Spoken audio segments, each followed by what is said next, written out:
তথাপি আমাদিওকে পরোপকার করিতেই হইবে, ইহাই আমাদের কর্মপ্রবৃত্তির সর্বোচ্চ প্রেরণা। কিন্তু আমাদের সর্বদাই জানা উচিত যে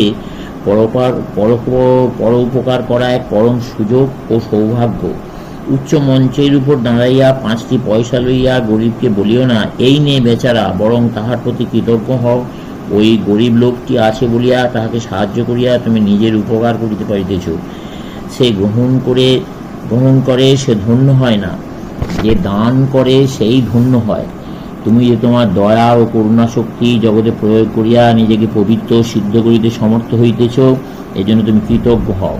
সব ভালো কাজই আমাদেরকে পবিত্র সিদ্ধ হইতে সহায়তা করে। আমরা খুব বেশি কি করিতে পারি? একটা হাসপাতাল, রাস্তা বা দাতব্য আশ্রম নির্মাণ করিতে পারি। গরিব দুঃখীকে সাহায্য করিবার জন্য হয়তো আমরা 20-30 লক্ষ টাকা সংগ্রহ করিতে পারি। তাহার মধ্যে 10 লক্ষ টাকা একটি হাসপাতাল করিতে পারি, 10 লক্ষ টাকা নাচ তামাশা মদে খরচ করতে পারি, এবং 10 লক্ষের অর্ধেক কর্মচারীরা চুরি করতে পারে, এবং অবশিষ্ট অংশ হয়তো গরিবদের কাছে পৌঁছিল। কিন্তু তাহাতেই বা হইল কি?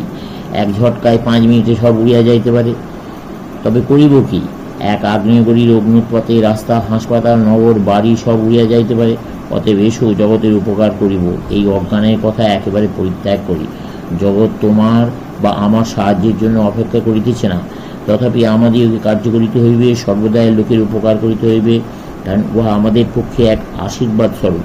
কেবল এই উপায়েই আমরা পূর্ণ হইতে পারি।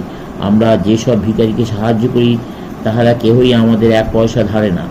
আমরাই তাহাদের নিকট ঋণী, কারণ সে তাহার উপর আমাদের দয়াবৃত্তি অনুসরণ করিতে অনুমতি দিয়াছে। আমরা জগতের কিছু উপকার করিয়াছি বা করিতে পারি, অথবা অমুক অমুক লোককে সাহায্য করিয়াছি, এরূপ চিন্তা করা সম্পূর্ণ ভুল। ইয়া মূর্খের চিন্তা, আর ওইরূপ চিন্তা দুঃখজনক।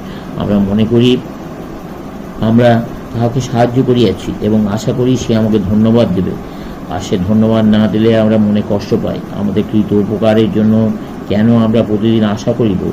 যাহাকে সাহায্য করিতেছ তার প্রতি কৃতজ্ঞ হও, তাতে ঈশ্বর বুদ্ধি করো। মানুষকে সাহায্য করিয়া ঈশ্বরের উপাসনা করিতে পাওয়া কি আমাদের মহা সৌভাগ্য নয়? যদি আমরা বাস্তবিক অনাসক্ত হইতাম, তবে বৃথা আশাজনিত কষ্ট এড়াইতে পারিতাম এবং সানন্দে জগতে কিছু ভালো কাজ করিতে পারিতাম। আসক্তি শূন্য হইয়া কাজ করিলে অশান্তি বা দুঃখ কখনোই আসিবে না।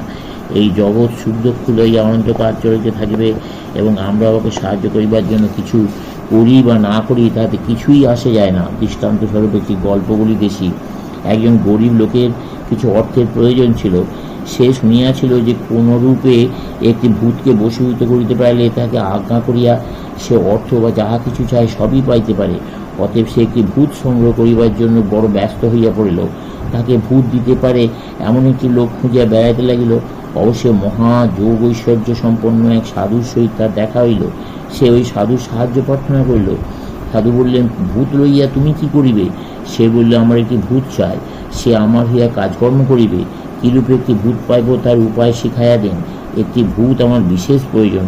সাধু বললেন, অত বিক্ষুব্ধ হইও না, বাড়ি যাও।